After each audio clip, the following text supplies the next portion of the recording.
Thank you very much, sir. Now I request Dr. Jayaprakash Narayan, sir, General Secretary, Foundation for Democratic Reforms.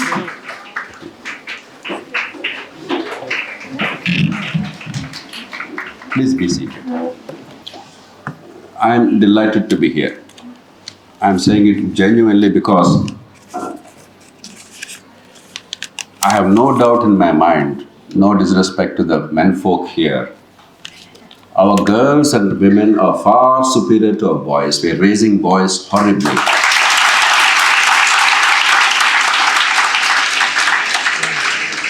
And at long last, one of the good things that's been happening in India over the past 25, 30 years is the girls are coming into their own.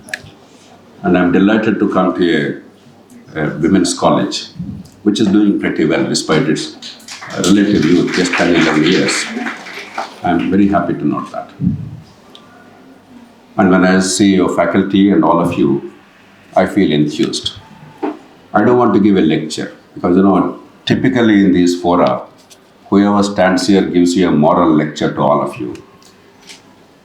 Promptly you all forget about that. Promptly the fellow forgets it because he never means it seriously.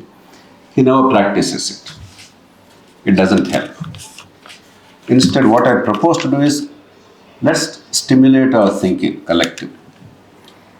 So maybe I'll make a few introductory remarks, a few minutes, then we'll make it interactive. Is it okay? That means you must participate, you must question, you must challenge, you must think. Not only now, here, but later. Is it a deal? Yes. Okay. Let me make just 3 or 4 points very briefly. I'm not impressed with marks and ranks. Your dean talked about how many ranks you are getting, Osmania University, how well you're doing. It's okay, but I'm not impressed. Because this country is obsessed with marks and ranks, because we have forgotten what education means. The purpose of education is completely forgotten. And the outcomes are horrible as a result. We just have degrees and fanciful certificates, but irrelevant to society's needs or the individual advancement, or of course nation in general. So I want you to look back and think of the human condition. Why do we require education? What is all this fuss? After all, we are one of the many creatures on planet Earth. No other species has this whole education, schools, colleges, teachers, discipline, syllabus, examinations. Why this? Don't take anything for granted. Just rethink, reimagine. Human beings alone have this need to be educated and the opportunity to be educated for a variety of reasons. The first thing is, all other animals, let me ignore the plants for the time being, they don't require any learning. They don't require any thinking, conscious thinking. There's no consciousness. So how do they act? On instinct. Nature provided instinct. Evolution gave them instinct. Instinct of survival, instinct of procreation, so that the genes are continued, and everything is related to these two instincts. They don't require anything more. But human beings are given the unique gift. Consciousness, first of all, we are aware. I don't think animals wonder what happens in the stars there. Are we going around the sun or the sun is going around us? And are we going around ourselves or not? Is planet Earth flat or a sphere? I don't think animals ever reflect on that. Human beings, because there's awareness, consciousness, we have the gift of this reflection, observation, conclusion.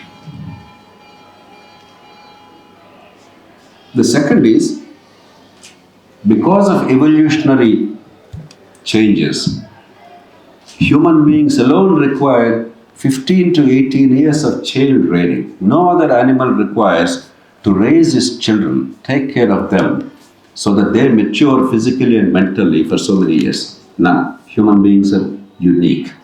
You see a cow or you see a she buffalo or some other animal, the moment the calf is born, Have you ever seen a calf being born? Within minutes, the calf can stand up and walk. And a baby elephant or some other animal. We alone require years of nurturing, physically and intellectually. The third is we have the gift of speech. Suddenly, sometime around 100,000 years ago or thereabout, human beings have had the gift of speech. That changed everything. Speech is not to bore people to death.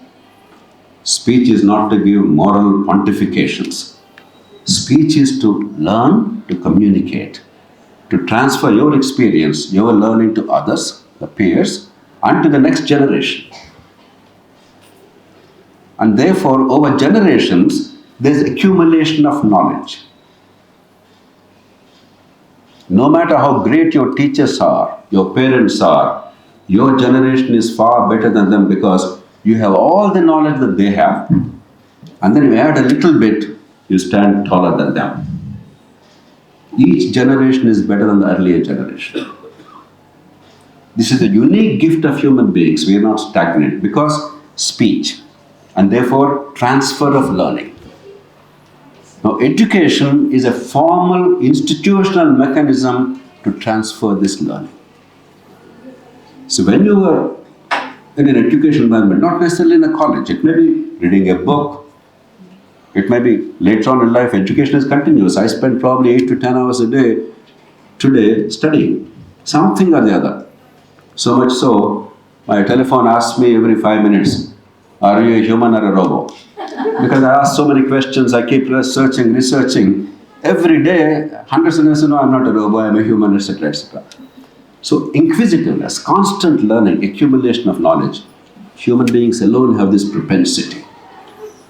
Without that, we would be where we were 100,000 years ago. Hunters and gatherers. We would be where we were about 10,000 years ago, primitive agriculture.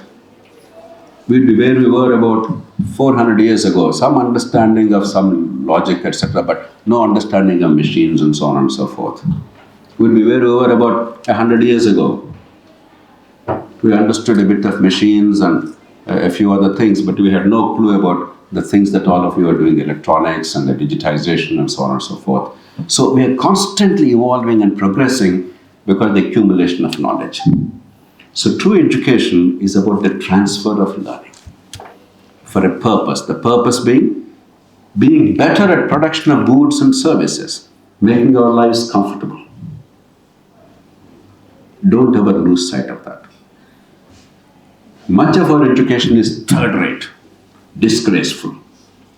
Rote learning and mass copying in third-rate examinations doesn't make it education. 85% of engineering graduates in India would not be called engineers anywhere in the world. They may have a degree. I'm being blunt. Don't be one of them. It's an opportunity. Degree is a piece of paper. But have I learned? Have I acquired the skill? Do I have the inquisitiveness? Do I have the critical thinking? Do I have the capacity to innovate? Have I the hunger for knowledge and innovation? Can I make things better? That is education. The second point I'd like to make is, you don't realize how incredibly lucky your generation is, wherever you are in the world. Whatever your caste, region, religion, language, we all keep fighting about this caste, that region, that language, this pallu or that hijab or that something else. We are all idiots. But wherever we are, your generation is incredibly lucky. Amarnath talked about my two passions. The passion to help fulfill human potential of every child, and the passion to eliminate avoidable suffering of every human being. These are the things that keep me going. These are the things that make me mad, angry, or passionate, or driven. For the first time in human history, your generation has the opportunity and the means, the resources to actually be able to fulfill these two great dreams. Human potential, every human being, if only we get our act right. It's no longer an issue of where is the money or where is the opportunity, where is the technology. We have it. We can make every human being flourish. And we can avoid or we can eliminate all avoidable suffering. No, somebody dies, people die. If we all don't die, what will happen to you guys? We never give you a chance. So, as we age, there's a natural death. Sometimes you can't prevent premature death. But to the extent that you can prevent death or disability or pain and suffering, if you cannot, it's a tragedy. For the first time, this generation can actually see a world which can see every child fulfilling her potential and every person not having to endure pain and suffering that can be avoided. What a gift! Philosophers, thinkers, saints and sages, prophets, they all dreamt of such a world. That dream is now tantalizingly within your reach. So many wonderful things are happening. How many of you heard the name John Goodenough? Will you please raise your hands? Okay, there are a couple of hands. Anybody among the students? Look him up in the Google. Now, John Goodenough is now 100 years old. He finished 100 years, he's still alive. John Goodenough is one of the pioneers in creating the lithium battery, which is the basis for many things today in the world, you know pretty well. But what's important is John Goodenough, at the age of 98, acquired a new patent. John Goodenough, at the age of 100 plus, he passed 100 a few months ago, is still working in university researching, heading his team. He's still trying to improve the battery because today, solar power or wind power and then storage, because these are all not diurnal. 24 hours you don't have it. You only have it when there's sun and there's wind. So the challenge of the new forms of energy, as you know, is how do we then provide energy for the people when they need them, wherever they need them, round the clock. Therefore, storage. At the age of 100 plus, John Goodenough is working very hard, thinking very hard to improve the battery he himself created. Now, John Goodenough is surely going to die in the next few years. After all, he's 100 plus. John Goodenough, I think, has everything in his life. I don't think he needs more money. I don't think he can get more fame. He wouldn't care a damn at that age. But John Goodenough has something most precious, the inquisitiveness, the critical thinking, a capacity to challenge his mind, and a capacity and willingness to imagine a future independent of him. That our children, their progeny, they'll have a better life, they'll live in a better world. Now tell me, is John Goodenough the best of our students? Or the kids who are going to examinations and mugging up overnight, etc.? Who is actually a better student? And what a fulfilled life. Just one example I'm giving. That is the purpose of knowledge. To make the world infinitely better. And career automatically comes. Careers don't come because of degrees. Careers don't come because you join IAS or IPS or some other idiot course or a service. It's irrelevant. If you have the capacity to fulfill human needs, either creating material goods or providing services, education, healthcare, entertainment, and other things required for the fulfillment of human life, then you're doing something meaningful. In return, you get a livelihood. None of us can depend on society to fund us and to feed us without providing something in return. Just because you have a degree paper, you should not expect somebody to feed you. That's what, unfortunately, we are expecting in India. I go to government, I got a degree, and I got selected, and the fellow will now give me a salary, he put me on a pedestal, and I'll be a boss doing nothing, being a parasite in society. That's not what employment is about. That's not what life is about. It's a disaster. You bring value to human life. And society, in turn, takes care of you because they need you. rethink many of the assumptions. What your parents tell you, teachers, they're well-meaning, they love you. Your parents sacrifice enormously. Our country, however poor it is unique because our parents are willing to die for us, if necessary. But it doesn't make them always wise. Because of their insecurity, their fear, they're often foolish. They want you a secure job without looking at your productivity, the quality you bring to the table, your innovation, your critical faculties, and so on and so forth. So, while you respect your parents, while you do what is responsible in the long term, the real purpose of life is innovate, think, challenge, change for the better. You look at energy scenario. Right now we are seeing perhaps the last phase when oil and fossil fuels are incredibly important. 20, 25 years since, I can guarantee you, oil will be a thing of the past. Coal will more or less begin to fade out. We'll have plentiful, abundant, cheap energy world over. And countries like India will particularly flourish because we have more than all the sunshine that we need and want. And the storage technology will take care of many problems. Maybe some other things like biofuels with cellulosic enzymes and the hydrogen cell. Together will take care of the other needs of fungible energy. I don't want to go into technical details. And material science is undergoing dramatic changes. There are now materials which can dramatically bring down the temperature without any consumption of energy, because they have the capacity to reflect the heat from the sun back into the deep space at a certain frequency which will not be further reflected back. Doesn't cause greenhouse effect. There are phenomenal things happening. And in solar cells, there is a perovskite technology now which will increase the efficiency significantly from the 15-18%. It may go up to as high as 40%. Already we are at 27-28%. So dramatic things, wonderful things, exciting things are happening. Therefore, be optimistic. Be cheerful about the future. Rejoice. Be happy that we're alive at this time. Make the most of it. Don't be one of those very tragic figures, always brooding, getting depressed. There's no reason to be that. Of course, there are going to be problems. Some of you might have seen, I was sitting there and a mosquito was trying to come around, and I'm very obsessed with mosquitoes. My God, it may transmit dengue virus, it may give you malaria, so I have to crush the mosquito. So problems are going to be there.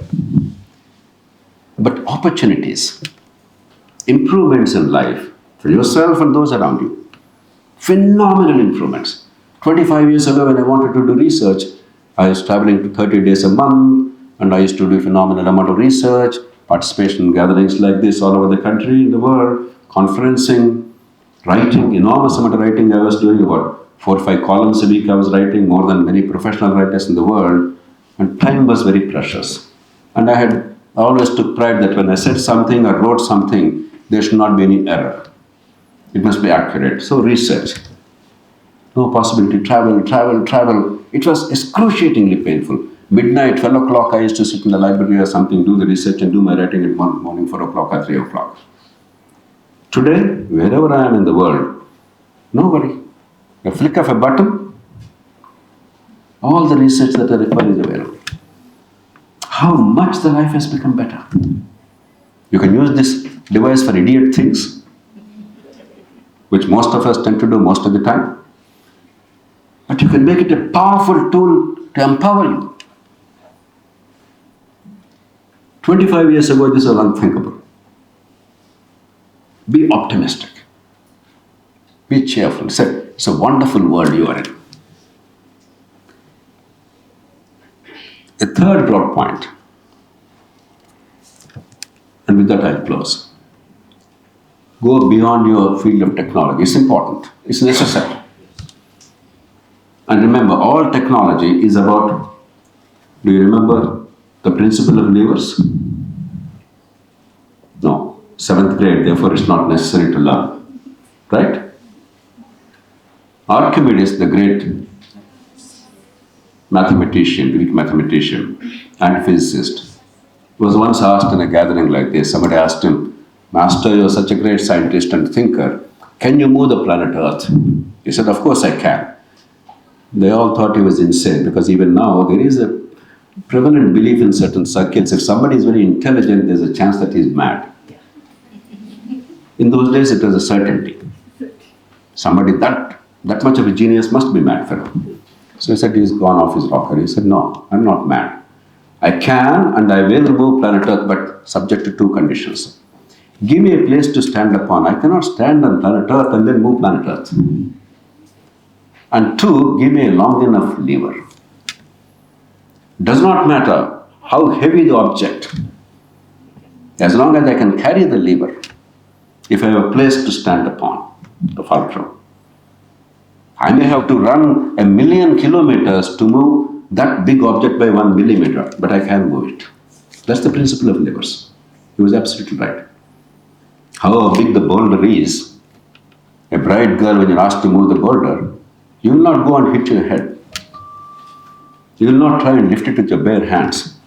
You will take a long, sturdy rod, you will take a small little pebble to use it as fulcrum, and with your limited muscular energy at the one end, you can surely move it. That is the basis of engineering. That's also the basis of improving humanity's conditions. The principle of levers. Oftentimes people ask me, there are monumental challenges, 1.4 billion people, such complexity, diversity, the problems are monumental. How do you even envisage changing it? The principle of levers. I don't have to be a Superman. If you think, if you understand, if you use the right lever, if you use your energy very creatively, thoughtfully, you can move mountains. Our country has phenomenal problems, but there's not one intractable problem. All these problems can be solved easily. I remember going to one of the institutions here in Hyderabad, I think some years ago, the BITS Hyderabad campus. The director asked me, former chief minister promised free water supply here. Will you please arrange water supply? I said, look, it's absurd. Already the Metropolitan Water Supply Board is losing about 20-30 crores a month. And you are a very progressive institution, you don't have any shortage of resources. For you to expect any free supply of water is further going to erode the capacity of this institution to survive. That's not a very wise thing. So don't expect that. Even if somebody wants to give you, I would oppose that. But why do you want that? He said, but we want water. I said, how much land do you have? Unlike you, they have 120 acres of land. Now in square meters, how much is that? About 500,000 square meters. How much rainfall is there in Hyderabad city? About 960 to 100,000 millimeters. So what is the total rainfall per square meter? 1,000 liters per year, or thereabout. What is the total rainfall for 5 lakh square meters, 500,000 square meters? How much is that? Quick. 500,000 multiplied by 1,000?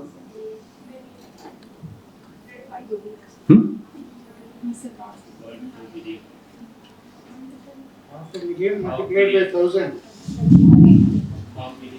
500 million, right?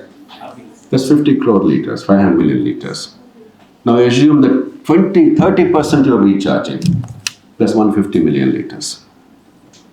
You have all the water you need.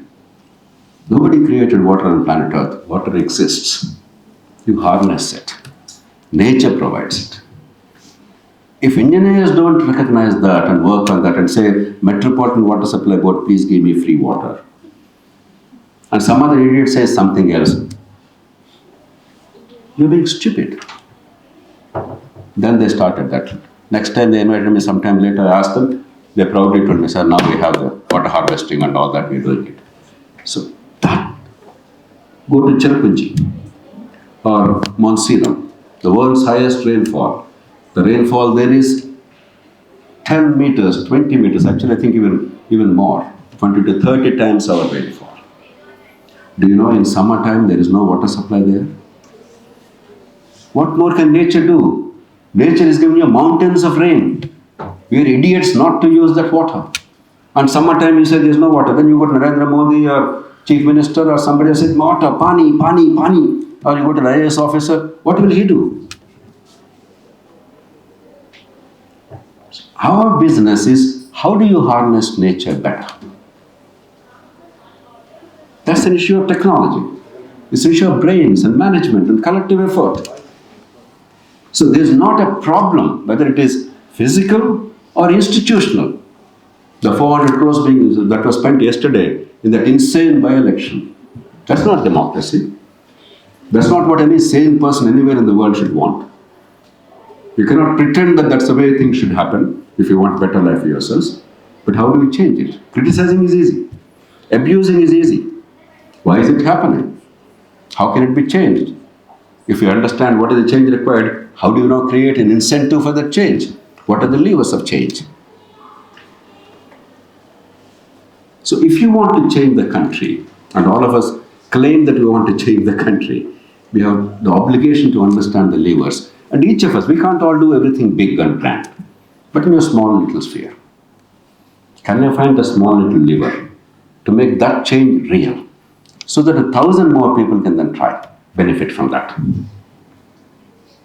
If you're lucky and you have the opportunity, you may do big things.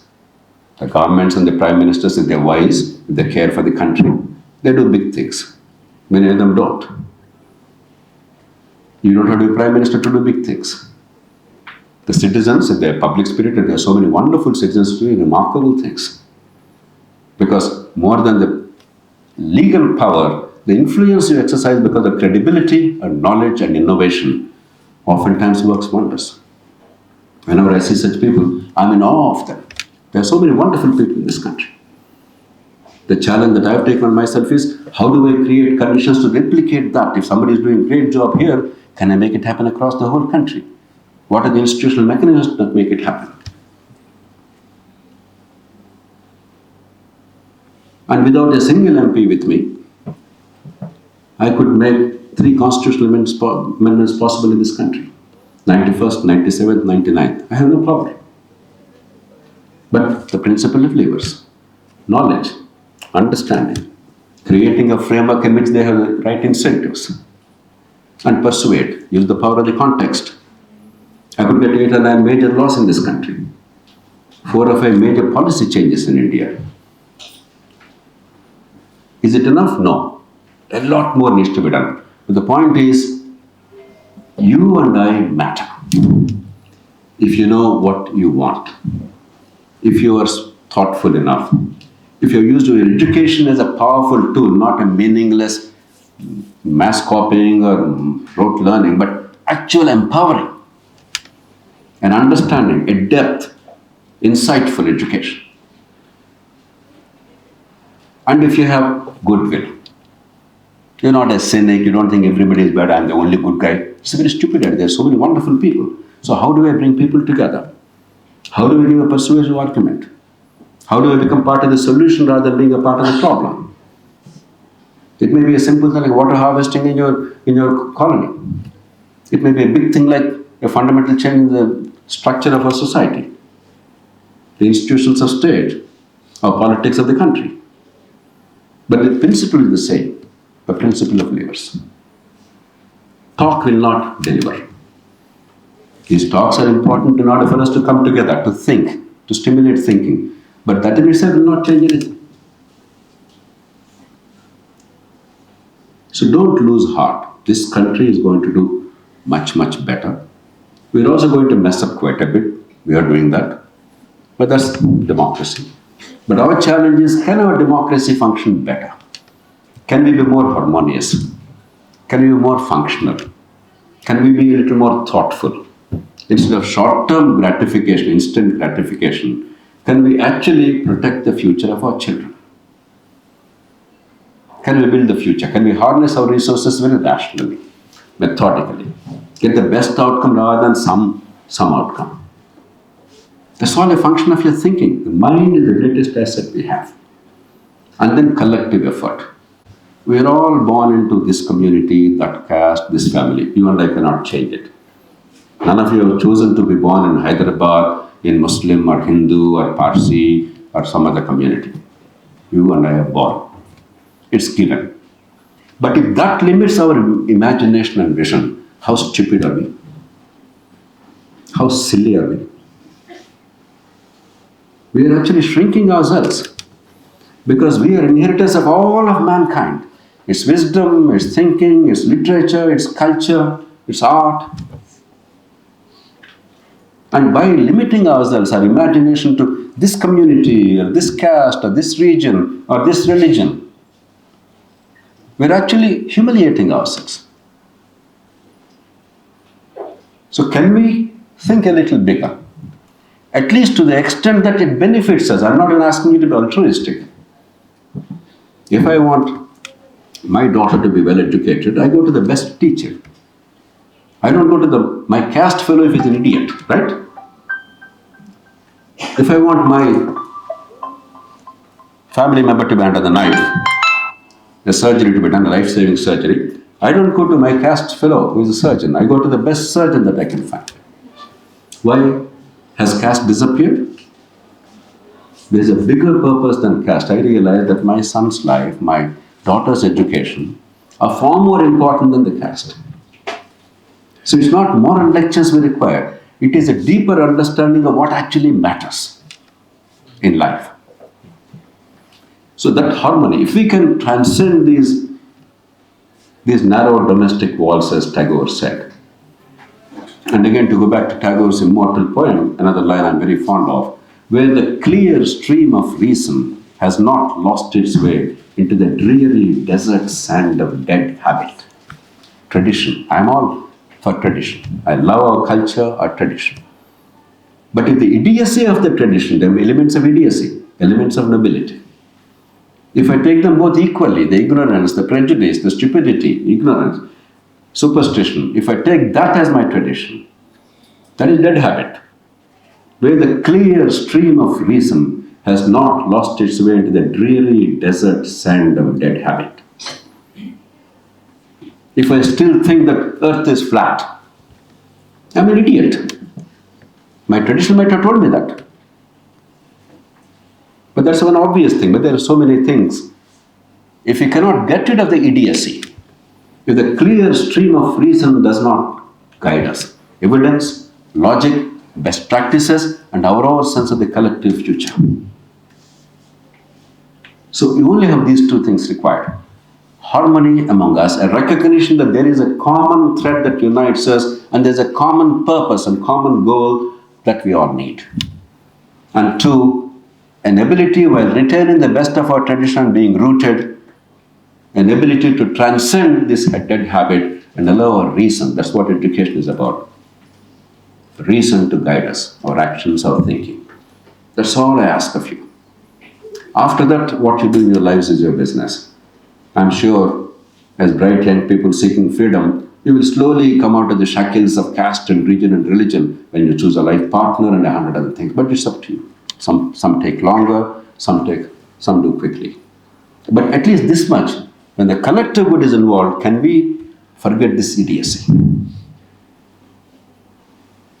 I'm sure your generation, particularly the girls, the women, because women naturally are much more prone to harmony and less of power struggle and domination and more of a sense of purpose and fulfillment. I'm sure you will lead, your generation will lead, but for that, true and meaningful education is the foundation. I'm glad that you're seeking it.